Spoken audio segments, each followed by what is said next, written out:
이번 주 저와 여러분의 인생을 통해 성취될 언약의 본문 말씀 요한복음 18장 1절에서 11절까지 말씀 같이 보시겠습니다. 성취될 언약의 말씀 요한복음 18장 1절에서 11절까지의 말씀을 제가 봉독하겠습니다. 예수께서 이 말씀을 하시고 제자들과 함께 기드론 시내 건너편으로 나가시니 그곳에 동산이 있는데 제자들과 함께 들어가시니라. 그곳은 가끔 예수께서 제자들과 모이시는 곳이므로 예수를 파는 유다도 그곳을 알더라. 유다가 군대와 대제사장들과 바리새인들에게서 얻은 아랫사람들을 데리고 등과 횃불과 무기를 가지고 그리로 오는지라. 예수께서 그 당할 일을 다 하시고 나아가 이르시되 너희가 누구를 찾느냐? 대답하되 나사렛 예수라 하거늘 이르시되 내가 그니라 하시니라. 그를 파는 유다도 그들과 함께 섰더라. 예수께서 그들에게 내가 그니라 하실 때에 그들이 물러가서 땅에 엎드려지는지라. 이에 다시 누구를 찾느냐고 물으신데 그들이 말하되 나사렛 예수라 하거늘 예수께서 대답하시되 너희에게 내가 그니라 하였으니 나를 찾거든 이 사람들이 가는 것은 용납하라 하시니 이는 아버지께서 내게 주신 자 중에서 하나도 잃지 아니하였사옵나이다 하신 말씀을 응하게 하려 함이로라. 이에 시몬 베드로가 칼을 가졌는데 그것을 빼어 대제사장의 종을 쳐서 오른편 귀를 베어버리니 그 종의 이름은 말보라. 예수께서 베드로더러 이르시되 칼을 칼집에 꽂으라. 아버지께서 주신 잔을 내가 마시지 아니하겠느냐 하시니라. 아멘. 오늘 저와 여러분에게 주신 본문의 말씀의 제목은 가론 유다와 베드로입니다. 오늘 본문 말씀도 너무나 잘 아시는 본문 말씀이고요. 가론 유다와 베드로가 어떠한 사람인지도 분명히 잘 아실 겁니다. 오늘 말씀을 통해서 정말로 저와 여러분이 하나님께서 주시는 언약을 이 시간에 붙잡으셔야 되는데요. 그래서 예배가 너무나 중요합니다. 지금 이 시간에 수많은 교회에서 예배를 드리고 있습니다. 심지어 이 빌딩에는 교회당만 해도 엄청나게 많습니다. 근데 중요한 건 하나님이 왜 우리를 이 자리에 불러주셨느냐? 그 이유가 있습니다. 왜냐하면 이 시간에 여러분에게 꼭 필요한 그 말씀을 먼저 주시기 위해서 그렇습니다. 성경에서는요, 중요한 일이 터지기 전에 하나님이 응답을 주시기 전에 기적을 일으키시기 전에 반드시 말씀부터 먼저 주셨어요. 그래서 하나님이 빛을 창조하실 때도 말씀으로 창조하셨고 만물을 창조하실 때도 말씀을 주셨고 심지어 성경의 여러 인물들을 부를 때도 말씀으로 부르신 걸 볼 수가 있습니다. 그래서 전도서 12장 11절에 써있듯이 하나님의 말씀이 내 마음에 못처럼 박혀 있어야 그 위에 이스라엘의 영광이 걸린다라고 적혀 있듯이요. 말씀이 내 안에 박혀 있어야 하나님의 언약이 걸리게 되어 있습니다. 히브리서 4장 12절에 보니까 하나님 말씀은 분명히 살았고 운동력이 있어서 우리의 마음과 생각을 판단하신다고 써 있습니다. 하나님 말씀이 없는 생각과 판단은 그래서 잘못될 가능성이 굉장히 많습니다. 중요한 건 요한복음 1장 1절에 보니까요. 이 말씀이 곧 하나님이라고 적혀 있습니다. 우리가 주일날 주시는 말씀을 목사님이 또 좋은 얘기 하시는가 보다 하고 넘어가시면 절대 안 되는 이유가요. 그 말씀이 곧 하나님이시기 때문에 그렇습니다. 여러분에게 주시는 언약이자 여러분이 내일부터 살아갈 일주일 동안의 현장을 하나님이 아시고 미리 지금 말씀으로 답하고 계시는 중입니다. 그래서 말씀을 들으실 때 집중하셔야 돼요. 사단 마귀 귀신은요. 말씀을 듣지 못하게 하고 언약을 놓치게 하고 복음만 놓치게 합니다. 그래서 내가 가진 복음을 종교화시켜요. 오늘 그 축복의 말씀을 들으시고요. 복음과 종교의 차이를 바로 아시고 하나님이 우리를 통해 오늘 말씀을 통해 정말 하고자 하는 말이 무엇인지를 붙잡으시기 바랍니다.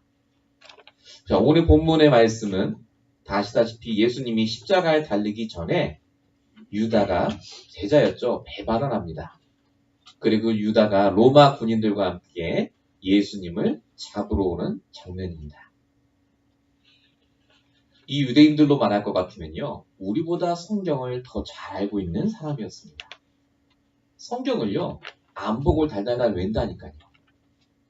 근데 이 사람들이 나사렛에서 태어난 예수가 그리스도인 거를 잘 몰랐습니다. 오늘 본문의 4절에 보니까 예수님이 너희가 누구를 찾느냐고 물어봅니다. 이 사람들이 찾는 사람은 예수였습니다. 나사렛 예수. 근데 그 나사렛에서 태어난 예수가 그리스도라는 것을 유대인들이 전혀 알지 못했습니다. 성경을 그렇게 많이 알아도 그리스도를 모르면 이 유대인처럼요, 하나님이 원하지 않는 일을 하는 자가 될 수밖에 없습니다. 심지어 제자들도 3년이나 예수님을 따라다니며 말씀 들었습니다. 근데 그 말씀을 들은 제자들조차도 예수님이 그리스도로 오셔서 십자가에 죽어야 된다는 사실에 대해서 받아들이지 못했습니다. 죽으면 안 된다고 했다니까요. 그러니까 오늘 베드로가 칼을 빼서 사람 귀를 치잖아요. 그만큼 사람들이, 유대인들이 그리스도가 누군지를 몰랐습니다. 근데 그리스도께서는요, 계속해서 본인이 내가 그리스도고 내가 십자가에 죽어야 된다는 것을 성경에서 계속해서 말하셨습니다. 요한복음 17장 11절, 나는 세상에 더 있지 않고 아버지께로 간다. 요한복음 17장 13절에도요, 내가 지금 아버지께로 간다. 이게 전부 십자가의 죽으심을 말합니다. 요한복음 18장 4절, 오늘 본문이죠. 예수께서 그 당할 일을 아시고 라고 적혀있습니다. 체포되는 걸 말하는 게 아닙니다. 십자가에 죽으셔야 될 걸 아시고 날 잡아가라고 지금 하시는 장면입니다. 그리고 오늘 11절에 보시면 아버지께서 주신 잔을 내가 마시지 않겠느냐 이렇게 얘기하십니다. 예수님은 십자가를 말합니다. 십자가가 무슨 뜻입니까? 교회를 다니신 분들이라면 십자가를 희생의 상징, 구원의 상징. 예수님이 날 위해 돌아가셨어요. 그 정도만 알고 계실 겁니다. 근데 십자가의 의미는 따로 있습니다. 십자가의 의미는 근본 문제를 해결하신 십자가입니다. 그 십자가의 의미를 모르면 똑같은 종교생활을 하시는 것과 같습니다. 근본 문제가 뭡니까? 모든 사람에게 창세기 1장 2절에 흑암, 혼돈, 공허의 상태가 계속해서 지속이 됩니다. 그로 인해 창세기 3장 5절 내가 주인이라서 하나님을 떠나서 내 마음대로 살아갑니다. 근데 신기하죠?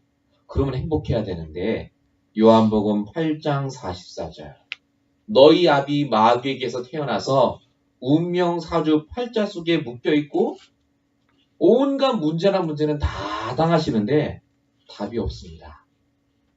그게 왜 그렇습니까? 로마서 3장 23절입니다. 모든 사람이 죄를 범했다고 써 있습니다. 나도 모르게 하나님 떠나 사단에게 묶여서 죄와 저주 속에 살고 이 흑암 혼돈 공허의 상태 속에 하나님의 진노 아래 살고 있는 상태를 말합니다. 이 상태가 정신과 육신에 영향을 미칩니다. 뿐만 아니라 이게 죽는 그날까지 계속되고요. 우리 후대에게도 영적인 대물림으로 내가 어린 시절, 젊은 시절 겪었던 그 모든 고난과 문제를 우리 후대도 똑같이 겪을 수밖에 없습니다. 이걸 성경이 말하는 영적 근본 문제, 영적 재앙이라고 합니다. 이 영적인 문제는 그래서 사람의 힘으로 해결 못합니다. 좋은 대학을 나오시고 좋은 직장을 가고 아무리 성경을 백독을 하셔도 영적인 문제는 해결이 안 됩니다. 왜냐하면 영적인 문제는 영적인 분이 오셔서 해결하셔야 돼요. 그래서 영적인 하나님께서 이 땅에 육신의 몸으로 그리스도를 보내셨습니다. 그래서 우리가 예수를 그리스도로 믿는 겁니다. 그 그리스도가 십자가에 죽으심으로 히브리서 10장 20절 하나님 만나는 새롭고 산 길을 여셨습니다. 로마서 10장 13절 그래서 누구든지 주의 이름을 부르면 구원을 얻도록 하나님이 모든 문을 여셨습니다. 그리스도라는 이름을 모르면 그래서 구원 얻지 못합니다. 그리스도의 그 이름 따라 요한일서 3장 8절에 보니까 마귀를 멸하러 오셨다고 써 있고요. 그로 인해서 우리가 히브리서 9장 12절 하나님께서 자기의 피로 영원한 속죄를 이루사 단번에 우리의 모든 죄를 끝내셨다고 써 있습니다. 정말로 십자가를 아십니까? 정말로 복음 아십니까? 그러면 지금 여러분에게 있는 그 문제는 영적인 문제입니다. 십자가의 복음을 모르면 그래서 해결 안 됩니다. 교회를 30년을 다니셔도 천주교를 다니시고 불교를 다니시고 그렇게 경건하게 신앙생활 하셔도 그리스도 하나 놓치면요. 우리도 모르게 이 근본 문제 속에 망할 수밖에 없습니다. 그래서 성경은 십자가라고 표현 안 합니다. 십자가의 도, 영어로는 The Message of the Cross라고 분명히 적혀 있습니다. 십자가의 메시지가 나에게 있으셔야 돼요. 고린도전서 1장 18절 십자가의 도가 멸망하는 자들에게는 미련한 것이요 구원을 받은 우리에게는 하나님의 능력이라. 십자가는 희생의 상징이 아닙니다. 예수님이 나를 위해 돌아가셨다고요? 그거 이상의 뜻이 있습니다. 복음을 모르면 그래서 종교생활합니다. 이 십자가는 지금 우리에게 부활의 능력으로 함께하는 십자가입니다. 디모데후서 1장 10절입니다. 우리 주 그리스도 예수의 나타나심으로 말미암아 사망을 패하시고 복음을 드러내셨다. 저와 여러분이 죽을 수밖에 없는 그 문제 속에서 십자가에 죽으시고 부활하셔서 우리의 모든 근본 문제를 끝내셨습니다. 더 이상 운명 사주팔자에 붙잡힌 인생이 아니라 하나님의 계획과 섭리 속에 붙잡힌 인생이 됩니다. 그래서 그 살아계신 하나님이 우리와 날마다 함께 하시기 때문에요. 복음 가진 사람이 맞다면 매일마다 살아계신 하나님을 체험하는 게 맞습니다. 생명이 있기 때문에 그렇습니다. 그래서 전도자 바울은 뭐라고 얘기하느냐?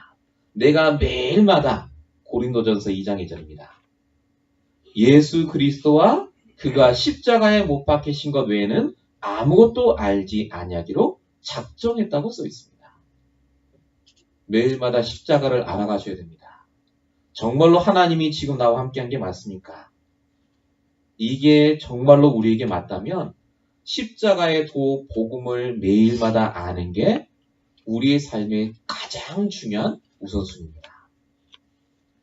성경 공부하지 마시고요. 성경이 말하는 그리스도를 아셔야 됩니다. 복음은 기초가 아닙니다. 복음은 모든 것입니다. 다 가지고 있어도 복음 하나 없으시면 결국 그 다 가진 게 우리에게 짐이 되고 수고가 되십니다. 이 LA 지역에요. 수많은 사람이 교회를 다녔고 다니고 계십니다. 근데 정말로 복음 모르고 교회를 다니시니까요. 자기에게 문제가 와도 그 문제 해결할 방법이 없으세요. 제가 예전에 만난 분이 있습니다. 엘리트세요. 서울대학을 나오시고 미국에서 박사학위까지 받으신 분이고요. 여기서 강사를 하신 분입니다. 저를 만나게 됐습니다. 어느 분이 소개를 시켜줬어요. 저를 만나는데 이분이 제가 복음을 얘기하니까 뭐라고 하냐. 목사님, 제가 교회도 다녀봤고 천주교도 다녀보고 불교도 다녀봤다는 거예요. 모든 책을 제가 다 봤대요. 확실히 똑똑하시더라고요. 성경은 저보다 더 잘 아세요. 달달달달 배세요. 그러면서 뭐라고 하시느냐. 모든 종교는 같은 거 아닙니까, 목사님? 다 선행하고 착하게 살고 그 교리대로 열심히 살면 되는 건데 사람마다 다 있지 않냐. 나는 나만의 교리가 있대요. 얼마나 똑똑하신지. 그리고 나는 필요 없다고 가시는 거예요. 근데 그분은 소개시켜준 여자분이 저한테 얘기하는 거예요. 저 사람이 저러면 안 되는데 왜 저런지 모르겠다고. 저는 진짜 아무 문제 없는 줄 알았어요. 알고 봤더니 부인분하고 지금 이혼 상태에 계시고 아이들하고도 법원에서 명령이 내렸어요. 그 떨어져 있어야 돼요, 지금. 가정폭력에, 마약 중독에, 술 중독에, 도박 중독에 다 와 있어요. 늘 집에 가면 총 들고 내가 오늘 줄까 내일 줄까 그런 분이에요. 저는 몰랐어요. 멀쩡하시더라고요. 양복 딱 입고. 근데 그분이 그래요. 목사님, 이런 분이 LA에 정말 많아요. 그래요. 거듭 말씀드립니다. 교회를 다니면 되는 게 아닙니다. 복음을 하셔야 됩니다. 성경을 통해 그리스도만 아셔야 돼요. 그리스도 속에 모든 지혜와 지식의 보화가 감춰져 있다고 성경은 기록되어 있습니다. 정말로 저와 여러분에게 그래서 문제를 주신 게 아니라 복음을 깨달을 기회를 주셨습니다. 그 그리스도가 2000년에 오신 그리스도가 오늘 이 시간에도 그 십자가의 능력으로 우리와 함께하고 계십니다. 이 축복을 꼭 한 주간 동안 누리시기 바랍니다. 두 번째입니다. 가룟 유다와 베드로입니다. 너무나 잘 아시는 두 사람입니다. 오늘 본문 말씀, 우리 오늘 전체 설교의 제목이 가룟 유다와 베드로입니다. 이 두 사람을 통해 우리가 꼭 알아야 될 것이 있습니다. 똑같이 예수님을 따라다니면서 복음을 들었습니다. 그리고 결정적인 순간에 한 명은 예수님을 배반했죠. 팔아먹었고 한 명은 예수님을 3번이나 부인했습니다. 자, 많은 목사님이나 성경 공부할 때 어떻게 가르칩니까? 이거를 우리가 가룟 유다처럼 배반하지 말자. 그렇죠? 우리가 정말로 베드로처럼 예수님 부인하지 말고 열심히 믿고 섬깁시다. 라고 합니다. 중요한 건 이 사람들이 배반하고 부인했다가 아닙니다. 그렇게 배반하고 부인할 수밖에 없는 상태를 말합니다. 그걸 다른 말로 영적 문제, 개인에게 있는 영적 상태를 말합니다. 그 영적인 문제를 모르면 아니 왜 교회 다니는 사람이 사기를 쳐요? 그렇게 얘기합니다. 전 정말 많이 만나봤습니다. 전도하다가요. 교회 안 간대요. 왜요? 그러면 교회 다니는 사람이 사기를 그렇게 많이 친다네요. 죄송합니다만 교회를 다니셨지 그 사람에게는 영적 문제가 보이지 않으면요. 다 속으십니다. 자, 가룟 유다부터 보겠습니다. 가룟 유다는요. 사실상 복음을 모르는 불신자와 똑같은 상태였습니다. 이 가룟 유다가 얼마나 계산이 빠르냐면요. 예수님과 제자들의 재정을 맡았던 사람입니다. 계산이 빠르다 보니까 예수님이 왕이 돼갖고 자기가 옆에 국무총리처럼 돼야 되는데 십자가에 죽는다니까요. 바로 머리를 돌려서 예수님을 팔았습니다. 그러고 나서 한 일이 마태복음 27장 5절에 보시면 아시다시피 스스로 목을 메어 죽었습니다. 불신자의 특징입니다. 불신자들은 자기 이익에 따라 움직입니다. 불신자들은 교회를 안 다니는 사람이 불신자가 아니라요. 복음을 모르는 사람이 불신자입니다. 하나님을 알아도 그 하나님이 내 근본 문제를 해결하신 유일한 분이라는 걸 모르는 사람은 불신자입니다. 그래서 가룟 유다는 불신자 상태 속에 있었습니다. 당연히 우울증, 정신병, 공황장애 올 수밖에 없습니다. 그 가룟 유다가 가졌던 영적인 문제가 뭐냐? 자기 의의가 너무 강했어요. 난 경건하게 잘 살고 있다. 스승을 배반한 걸로 그래서 자살까지 갑니다. 예수님과 그렇게 같이 있었음에도 불구하고요. 내 의로 열심히 사니까 결국 마지막 결론이 비참하게 되는 걸 볼 수가 있습니다. 지금 저와 여러분 주변의 현장에요. 이런 가룟 유다 같은 사람이 너무나 많습니다. 너무나 착하고 정직하게 살고 자기 의로 정직하게 똑바로 살아요. 근데 중요한 건 뭐냐? 결정적인 순간에는 복음이 없어요. 결정적인 순간에는 사단에게 속습니다. 그래서 늘 무겁고 수고운 짐을 지고 살아갈 수밖에 없어요. 마태복음 11장 28절에 써 있습니다. 그게 불신자 상태입니다. 가정생활이 수고하고 무거운 짐이라. 직장생활이 수고하고 무거운 짐이라. 행복하려고 결혼하고 행복하려고 아이를 낳았는데 내 결혼생활 아이가 전부 나에게 수고와 짐으로 다가올 수밖에 없는 것이 불신자 상태입니다. 그래서 우리가 정말로요. 내게 있는 이런 불신자 상태 속에서 빠져나오셔야 되고 정말로 이런 상태 속에는 많은 사람에게 복음을 증거하는 그 축복을 누리셔야 됩니다. 자, 그럼 베드로는 어떻습니까? 베드로도 언뜻 보면요. 유다와 다를 바가 없습니다. 똑같이 부인했어요. 근데 베드로는 하나님의 계획과 은혜 속에 있던 사람이었습니다. 이 베드로의 영적 문제가 뭐냐면요. 조급한 겁니다. 굉장히 성격이 급했어요. 성경에 보니까 변화산에서 예수님을 보고 나서 예수님 여기다가 집을 세 채 줬으면 좋겠다고 막 헛소리를 해요. 돈도 한 푼 없는 게. 심지어 이 베드로가요. 예수님이 발을 닦여준다고 하니까 다른 제자들은 다 발 닦아주시고 나는 손하고 머리도 닦아달라고 합니다. 얼마나 급한지 봐. 시키지도 않았는데 이 사람이 칼을 준비했어요. 예수님 잡혀간다니까 화를 내면서 귀를 잘라버립니다. 예수님 사랑해서 그런 거 맞는데 중요한 건요. 이 베드로가 나중에 되면 아시다시피 예수님을 부인합니다. 복음을 알고 있었어요. 근데 그 복음이 나의 복음이 안 되니까 결정적인 순간에 실수를 한 겁니다. 이런 베드로가 누가복음 22장 62절에 보니까 회개합니다. 닭이 3번 올 때요. 그리고 베드로가 예수님께 돌아옵니다. 이유는 하나예요. 마태복음 16장 16절 그 고백을 베드로가 했거든요. 주는 그리스도시요 살아계신 하나님의 아들입니다. 그 고백한 베드로를 하나님이 잊지 않고 오늘 9절에 써있듯이 본문에 내게 주신 자 중에 하나도 잃지 않은 것과 마찬가지로 이 베드로에게 요한복음 21장에 사명을 주시죠. 내 어린 양을 먹이라고. 그래서 베드로가 하나님께 쓰임받는 사람이 됩니다. 똑같습니다. 가룟 유다도 그렇고 베드로도 그렇고 복음 듣는 자리에 앉아있는데 가룟 유다는 복음을 못 깨달았어요. 그래서 그 인생이 처참하게 망했고 그나마 복음을 조금 알았던 베드로는 하나님의 은혜 속에 결국 이 복음의 능력을 누리는 중요한 제자로 쓰임받습니다. 그러니까 베드로에게 있던 영적 문제, 조급함까지도 하나님은 이용하세요.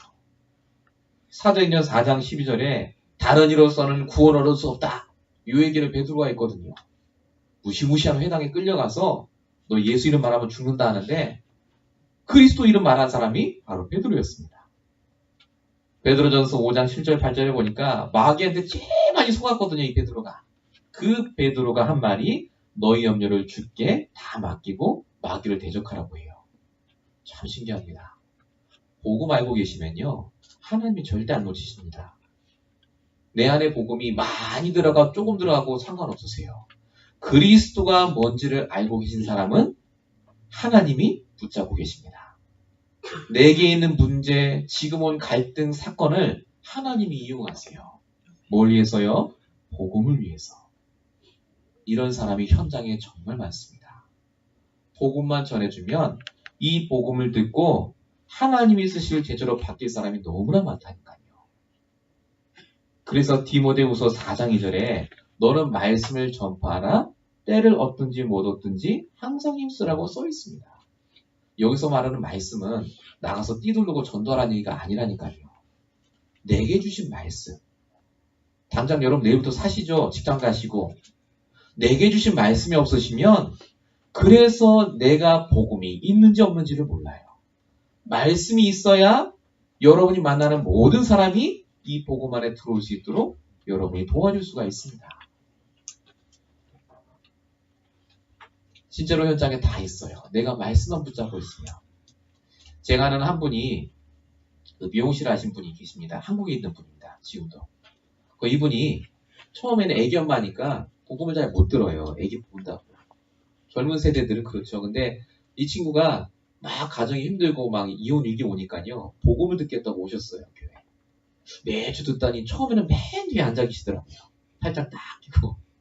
근데 이분이 말씀이 조금 들리나 봐요. 자꾸 앞으로 오세요. 이렇게. 말씀을 잘 들으세요. 이분이 평일에도 저를 만나기로 했습니다. 평일에도 제가 계속해서 복음만 말했어요. 이분이 제 얘기를 듣고 결단하셨어요. 내가 복음 듣고 나니까 너무 좋은데 이 복음이 필요한 사람이 있을 텐데 그 사람이 누굴까? 그 고민을 하신 거예요.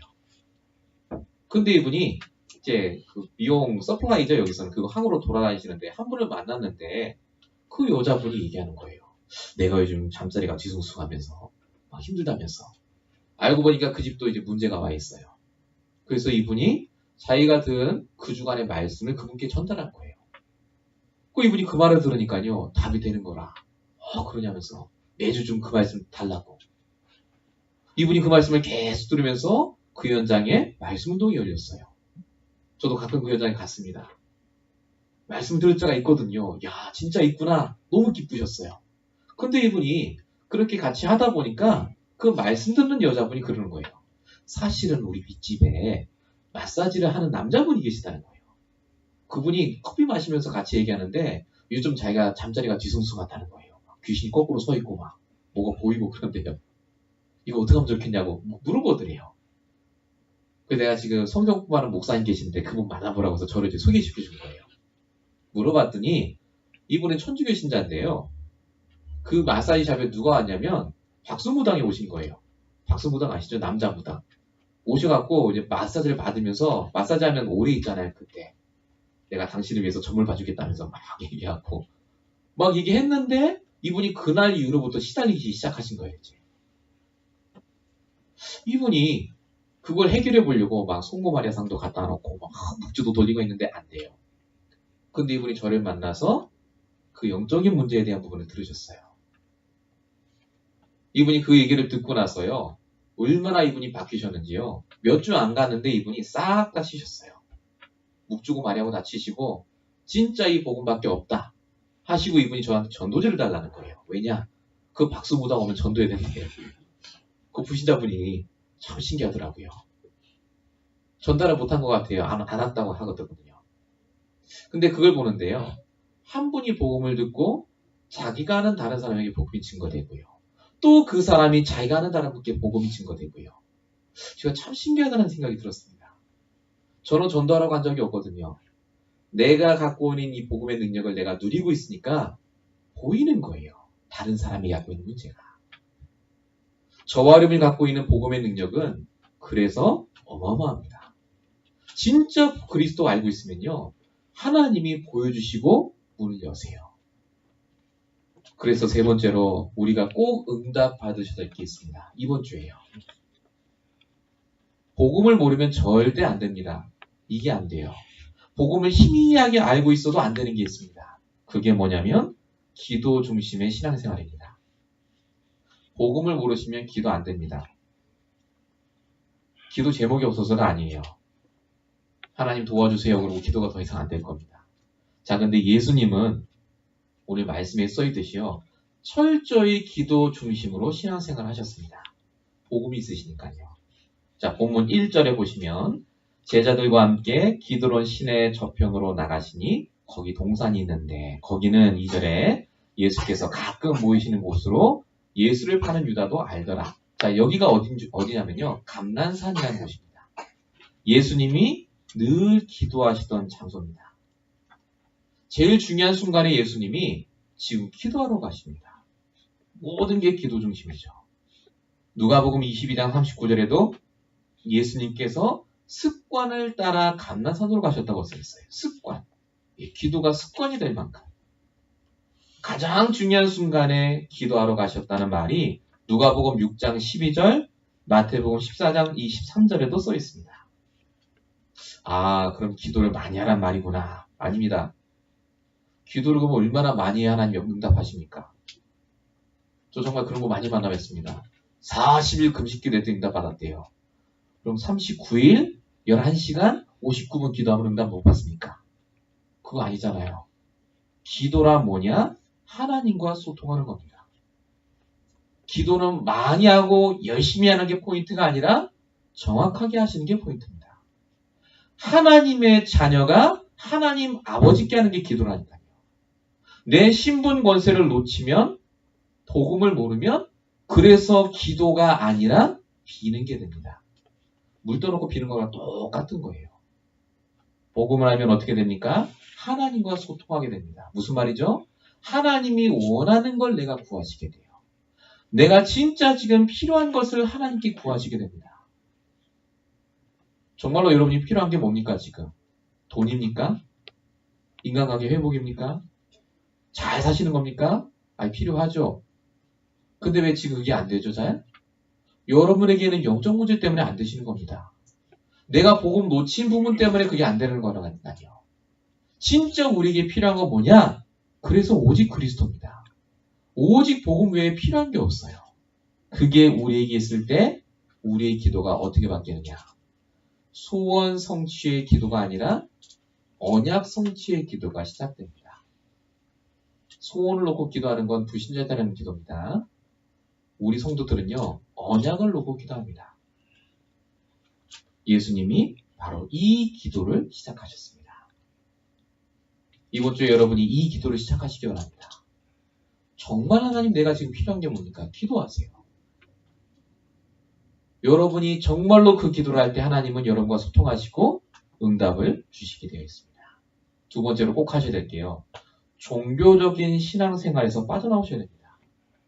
자, 오늘 본문 3절에 보시면 유다가 군대와 대제사장과 많은 사람들을 데리고 회와 병기를 가지고 그리고 왔다라고 써 있습니다. 자, 지금 이 유다의 상태가 바로 종교적인 상태였습니다. 예수님을 그렇게 봤으니까요. 3년 동안이나 예수님 따라다녔지만 복음도 모르고 정작 복음이 아닌 종교 속에 살았던 유다가 자기가 화가 나고 뭔가 뜻대로 안 되니까 결국 종교 생활로 빠지는 걸 볼 수가 있습니다. 중요한 건 이것이 요한복음 13장 2절에 써 있어요. 그 이유가. 유다 탓이 아니라 뭐라고 써 있죠? 마귀가 벌써 시몬의 아들 가룟 유다의 마음에 예수를 팔리는 생각을 넣었다고 써 있습니다. 종교 생활하면 어떻게 되느냐? 마귀에게 이용당합니다. 쓰임받아요. 마귀의 도구로. 성경이 말하는 종교는 뭐라고 써 있습니까? 마태복음 12장 44절 마음을 비우고 청소하고 수리하는 것. 그게 종교입니다. 내가 착하게 살고 마음을 비우고 근데 성경에는 그 빈 마음에 더 악한 7 귀신이 들어왔다고 써 있습니다. 종교 생활하면 그래서 망합니다. 종교 생활하시면 후대가 절대 복음 모릅니다. 종교 생활하시면 지금 여러분의 그 문제가 계속해서 지속될 수밖에 없습니다. 종교는 훌륭하지만 영적 문제는 해결할 수 없습니다. 종교는 칭찬받을 만하지만 사단은 이길 수가 없습니다. 종교는 정말 가치 있지만요. 후대에게 내려갈 수밖에 없는 영적 저주는 해결할 수 없습니다. 기독교를 믿는 게 아닙니다. 저와 여러분 그래서 복음을 믿습니다. 우리의 신앙생활을 점검하시면서 그래서 내게 있는 종교적인 색깔을 다 빼셔야 돼요. 여러분에게 그런 색깔이 남아있습니다. 아, 내가 열심히 기도해 응답 주시지. 아닙니다. 자녀면 응답받게 되어 있습니다. 내가 진짜 복음 안에 있으면 달라고 하지 않아도 주신다니까요. 한 주간 동안 이 축복을 꼭 누리시기 바랍니다. 세 번째로요. 강단의 말씀을 놓치지 마셔야 됩니다. 결국 말씀을 놓치시면요. 하나님이 바라지 않는 일을 하는 자리에 있게 됩니다. 오늘 본문의 10절. 시몬 베드로가 검을 가졌는데 그걸 빼서 쥐를 베었다. 그런 내용이 나오죠. 베드로가 뭘 놓쳤습니까? 말씀을 놓쳤습니다. 누가복음 22장 42절에 보니까 아버지여 이 잔을 내게서 옮기셨어. 그 말이 나옵니다. 내 원대로 마시고 아버지의 원대로 되길 원합니다. 분명히 예수님이 말씀을 주셨는데 베드로가 말씀을 놓치니까 하나님이 원치 않는 그 일을 하고 요한복음 18장 27절에 예수님도 3번이나 부인하는 걸 볼 수 있습니다. 강단의 말씀을 들으시면서요. 그 속에서 나의 메시지를 붙잡으셔야 됩니다. 그렇지 않으면 하나님이 뭘 원하는지를 모릅니다. 오늘 말씀의 가장 중요한 응답이 뭡니까? 여러분 인생의 가장 중요한 순간에 나의 말씀이 있으셔야 됩니다. 그래서 강단의 말씀을 오늘 이 시간에 들으시고 잘 들었다. 이제 집에 가자. 하지 마시고 여러분이 한 번 더 들으시고 이걸 묵상하셔야 됩니다. 적용하셔야 돼요. 나한테.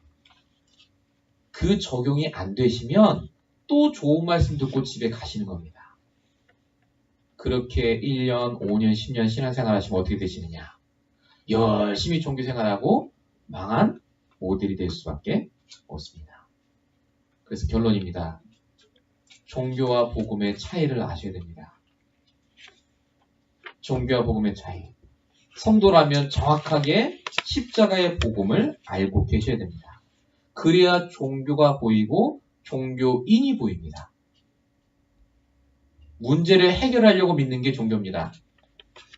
혹시 우리에게 그런 모습이 있다면 바꾸셔야 됩니다. 복음은 뭡니까? 문제와 상관없이 예수가 그리스도임을 믿는 것이 복음입니다. 내가 열심히 살고 경건하게 살아서 복 받으려고 하는 게 종교입니다. 내 노력과 관계없이 하나님이 은혜로 주신 걸 발견하는 게 복음입니다. 그래서 종교는 갈수록 어렵습니다. 힘듭니다. 복음은 갈수록 쉬워지고 할 게 없습니다. 정말 복음 갖고 계시면 그래서 얼굴이 달라집니다. 확 핀다니까요, 정말로. 저와 여러분이 진짜로 이 복음 안에 있으면 그래서 나의 신앙을 구분하고 응답받을 수 있습니다. 그게 가룟 유다와 베드로를 통해 우리가 배워야 될 신앙의 모습입니다. 우리가 가룟 유다고요. 우리가 베드로입니다, 사실은. 우리에게 그 모습이 그대로 남아있어요. 이 가룟 유다를 통해서 우리가 배워야 될 게 뭡니까? 아, 예수님 배반하지 말아야지. 그게 아닙니다. 저와 여러분은 완벽하지 않습니다. 늘 영적 문제 속에 무너질 수밖에 없어요. 가룟 유다처럼. 내 의로 나도 모르게 살 수밖에 없습니다. 그래서 어떻게 하라고요? 복음을 통해 나를 완벽하게 인도하시는 하나님만 붙잡으시기 바랍니다. 그래서 복음을 매일 들으셔야 돼요. 복음 안 들으면 내가 누군지를 놓칩니다. 여전히 나는 내 생각으로 내가 잘 살 수 있을 거라 생각하십니다. 착각이십니다. 잘 못 사십니다. 내 자식을 내가 잘 키우면 되실 것 같죠? 안 됩니다. 저 정말 많이 만나봤습니다. 저와 여러분이 가룟 유다와 같이 내 의의가 드러나는 사람이 아니라 복음만 드러내는 사람이 되시기 바라고요. 또 베드로의 특징, 무능했죠, 굉장히. 말씀도 안 듣고. 근데 이 베드로를 통해서 우리가 배워야 될 게 뭐냐? 무능은 하나님의 능력을 체험할 기회입니다. 무능하지 않게 해주십시오라고 기도 안 하셔도 돼요. 무능할수록 오히려 사실은 더 좋습니다. 복음이 있으니까. 그러면 무능한 나에게 하나님이 더 크게 역사하십니다. 하나님 자리는 그래서 달라고 할 필요가 없습니다. 다 주셨어요. 내 영적 문제도 끝내셨어요. 우리 가문의 재앙주도 다 끝내셨다니까요. 사단은 이것만 놓치게 합니다. 복음으로 부족하게 만들어요. 복음은 완전합니다. 충분합니다. 모든 것이죠. 그 복음 가진 저와 여러분을 통해서 하나님이 한 주간 동안 역사하실 줄로 믿습니다. 어떤 사람도 살릴 수 있는 복음이 여러분에게 있습니다. 이 축복을 한 주간 동안 누리시고 응답받으시길 예수님으로 축원드립니다. 우리 시간에 말씀 붙잡으시고요. 1분간만 잠시 기도하겠습니다. 오늘 주신 말씀 가운데 지금 내 마음에 남은 말씀, 단어 한마디라도 하나님, 정말로 나에게 이 시간 종교가 아닌 복음으로 역사해달라고 우리 하심으로 1분간만 함께 기도하겠습니다. 같이 기도하겠습니다. 살아계신 하나님 감사합니다. 하나님께서 중요한 응답의 말씀을 주시며 가룟 유다와 베드로를 통하여서 우리에게 복음과 종교를 알게 하시며 감사합니다. 우리에게는 영적인 문제조차도 복음을 위해 쓰임받을 수 있을 만큼 날마다 복음으로 충분한 상태 속에 있게 하시며 십자가에 돌아가신 그리스도가 나의 그리스도가 되게 하시며 나의 복음이 될 수 있도록 역사하여 주시옵소서. 하나님, 이 말씀이 한 주간 동안 모든 성도의 삶 가운데 그대로 전달되게 하시며 오직 복음의 말씀을 매일마다 묵상하게 하시고 이 복음으로 나를 바라보게 하시고 나의 가정과 나의 가문을 바라볼 수 있도록 하나님 문을 열어주시옵소서. 하나님, 모든 것을 방해하는 커밍 건스가 예수를 개박되게 하시며 오늘도 우리 모든 성도의 삶을 통하여서 참된 복음만 증거될 수 있도록 역사하여 주시옵소서. 자, 기도하겠습니다. 살아계신 하나님 감사합니다. 오늘도 우리에게 강단의 말씀을 통하여서 우리가 응답받을 중요한 기도의 제목을 발견케 하시며 감사합니다. 오늘 하루 종일 예배의 축복을 누리게 하시며 오늘 한 주간 동안도 이 말씀이 성취되게 하시고 우리의 평생에 이 말씀이 성취될 수 있도록 역사하여 주시옵소서. 하나님께서 우리와 함께 하시옵시고 모든 종교 생활에서 빠져나올 수 있는 복음만 붙잡을 수 있도록 역사하실 줄로 믿사옵고 우리 원하신 예수 그리스도로 감사하며 기도했습니다. 아멘.